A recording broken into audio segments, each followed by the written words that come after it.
இதற்கிடையே சட்டமன்ற உறுப்பினர் ஆளூர் ஷாநவாஸ் விடுதலை சிறுத்தைகள் கட்சி நம்மோடு இணைப்பில் இணைந்திருக்கிறார். இணைப்பில் இணைந்தமைக்கு நன்றி திரு ஆளூர் ஷாநவாஸ். இப்போ முதற்கட்டமாக தமிழ்நாட்டிற்கு தேர்தல் அறிவிக்கப்பட்டிருக்கிறது பிரதமரனுடைய பிரச்சாரத்திற்கு ஏற்றாற் போல அறிவிக்கப்பட்டிருக்கிறது என்கின்ற ஒரு விமர்சனம் எழறத பார்க்கிறோம்.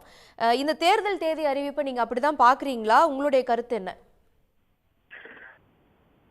தேர்தல் ஆணையர் நியமனத்திலேயே நம்பகத்தன்மை வெளிப்படவில்லை.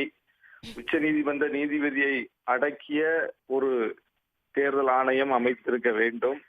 எதிர்கட்சியின் குரலுக்கு மதிப்பளிக்கப்பட்டிருக்க வேண்டும்.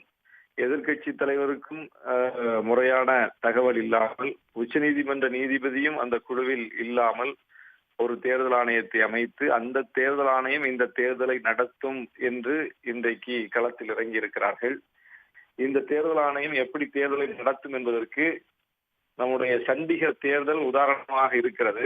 சண்டிகர் மேயர் தேர்தலில் இந்தியா கூட்டணி வெற்றி பெற்ற பிறகும் கூட அங்கே இருந்த அந்த தேர்தல் அதிகாரி அந்த வெற்றியை மடைமாற்றி பாஜக மேயர் வெற்றி பெற்றதை போல ஒரு தோற்றத்தை ஏற்படுத்தி மிகப்பெரிய ஒரு ஜனநாயக படுகொலையை நிகழ்த்தினார்.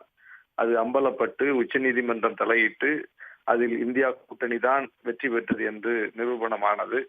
அதை போல இந்த தேர்தல் ஆணையர் நியமனத்திலும் கூட இன்னைக்கு ஒரு மிகப்பெரிய ஜனநாயக விரோதமான செயல்தான் அரங்கேறி இருக்கிறது. இப்படிப்பட்ட சூழ்நிலையில் இந்த தேர்தல் ஆணையம் தேர்தலை நடத்த போகிறது. நாம் ஜனநாயகத்தின் மீது நம்பிக்கை உள்ளவர். எனவே அந்த ஜனநாயகம் காப்பாற்றப்படும் என்று நம்புகிறோம். காப்பாற்ற வேண்டும் என்று தேர்தல் ஆணையத்திடம் வேண்டுகோள் விடுக்கிறோம். எல்லோருக்கும் சமமான ஒரு லெவல் பிளேயிங் ஃபீல்டு என்று சொல்லக்கூடிய அந்த ஃபீல்டை உருவாக்கி தர வேண்டிய பொறுப்பை தேர்தல் ஆணையம் சுமந்து நிற்கிறது. இதில் பெரிய கட்சி, சின்ன கட்சி, ஆளும் கட்சி, எதிர்கட்சி என்கிற எந்த பாகுபாடும் இல்லாமல் ஒரு சுயேட்சைக்கு கூட அவருக்கு என்ன உரிமை ஜனநாயகத்தில் வழங்கப்பட்டிருக்கிறதோ அந்த உரிமை நிலைநாட்டப்பட வேண்டும். அதை தேர்தல் ஆணையம் செய்யும் என்று நம்புகிறோம். குறிப்பாக எங்களுடைய தலைவர் எழுச்சி தமிழர் வைத்த மிக முக்கியமான கோரிக்கை, தேர்தல் ஆணையரையே சந்தித்து வைத்த கோரிக்கை, ஒப்புகை சீட்டையும் சேர்த்து எண்ண வேண்டும். அப்போதுதான் அந்த நம்பிக்கை வெளிப்படும். நான் யாருக்கு வாக்கு போட்டேன் என்பது இன்னொருவருக்கு தெரியக்கூடாது. ஆனால் நான் யாருக்கு வாக்கு போட்டேன் என்பது எனக்கு தெரிய வேண்டும் என்பது முக்கியமானது. எனக்கே நான் யாருக்கு போட்டேன் என்கிற சந்தேகம் வந்துவிடக்கூடாது. அப்படி சந்தேகம் வரக்கூடிய வகையில் இன்றைக்கு பல இடங்களில் இந்த வாக்கு இயந்திரத்தின் மீதான சந்தேகம் வந்திருக்கிறது. தேர்தல் ஆணையத்தினுடைய நடவடிக்கைகள் அந்த சந்தேகத்துக்கு வலுவூட்டக்கூடிய வகையில் அமைந்திருக்கிறது. எனவே இத்தகைய பிரச்சனையெல்லாம் கருத்தில் கொண்டு தேர்தலை நியாயமாக நடத்த வேண்டும், முறையாக நடத்த வேண்டும், வெளிப்படைத்தன்மை அதில் இருக்க வேண்டும். நான் யாருக்கு வாக்கு போட்டேன் என்பது வாக்கு போட்டவருக்கு தெரிய வேண்டும். இப்படிப்பட்ட ஒரு வெளிப்படைத்தன்மையோடு இந்த தேர்தலை நடத்த வேண்டும் என்பதுதான் முக்கியமானது. இன்றைக்கு தேர்தல் பத்திரங்கள் அது ஏற்படுத்தி இருக்கிற சர்ச்சை, தேர்தல் ஆணையம் அதில் நடந்து கொண்ட விதம் எல்லாம் மிகப்பெரிய கேள்வியாக வந்திருக்கிறது. உச்ச நீதிமன்றத்தில் தேர்தல் பத்திரங்கள் தொடர்பான வழக்கும் தேர்தல் ஆணையர் நியமனம் தொடர்பான வழக்கும் வர இருக்கிறது. அதிலும் ஒரு நல்ல முடிவு வரும் என்று நம்புகிறோம். இப்போ 6% புதிய வாக்காளர்கள் இந்த தேர்தல்ல இணைகிறாங்க.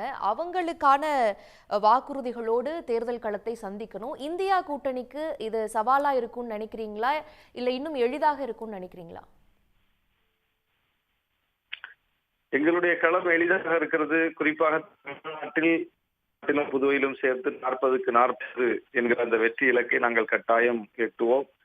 இந்த அரசு கொண்டு வந்திருக்கிற பல்வேறு மக்கள் நலத்திட்டங்கள், பெண்களை முன்னேற்றுவதற்கு, பெண்களை வளப்படுத்துவதற்கு குறிப்பாக இந்த அரசு காட்டியிருக்கிற அக்கறை, இதெல்லாம் பெண் வாக்காளர்கள் மத்தியில் மிகப்பெரிய ஒரு வீச்சை ஏற்படுத்தி இருக்கிறது. நாடு தழுவிய அளவில் இந்த திட்டங்கள் இன்றைக்கு பின்பற்றக்கூடிய ஒரு நிலையை பார்க்கிறோம். வங்கத்தில் தேர்தலை எதிர்கொள்வதற்கு பாரதிய ஜனதா கட்சி மகளிருக்கு 2000 தருவோம் என்று அறிவிக்க வேண்டிய நிலைக்கு தள்ளப்பட்டிருக்கிறார்கள். இங்கே உள்ள திட்டத்தை எடுத்து பல்வேறு மாநிலங்களில் மக்களுக்கு வாக்குறுதியாக கொடுக்கிற நிலைக்கு பாஜகவை தள்ளப்பட்டிருக்கிறது. அந்த அளவுக்கு நாடு தழுவிய அளவில் தமிழ்நாடு ஒரு முன்னுதாரணமாக இருக்கிறது. இந்தியா கூட்டணிக்கு இன்றைக்கு பல மாநிலங்களில் வெற்றி முகம் கண்ணுக்கு தெரிகிறது. பீகாரில் வலுவான கூட்டணி அமைத்திருக்கிறோம். உத்தரப்பிரதேசத்தில் வலுவாக கூட்டணி அமைந்திருக்கிறது. அதுபோல ஆம் ஆத்மியும் காங்கிரசும் சேர்ந்து பல மாநிலங்களில் இன்றைக்கு உடன்பாட்டிற்கு வந்திருக்கிறார்கள்.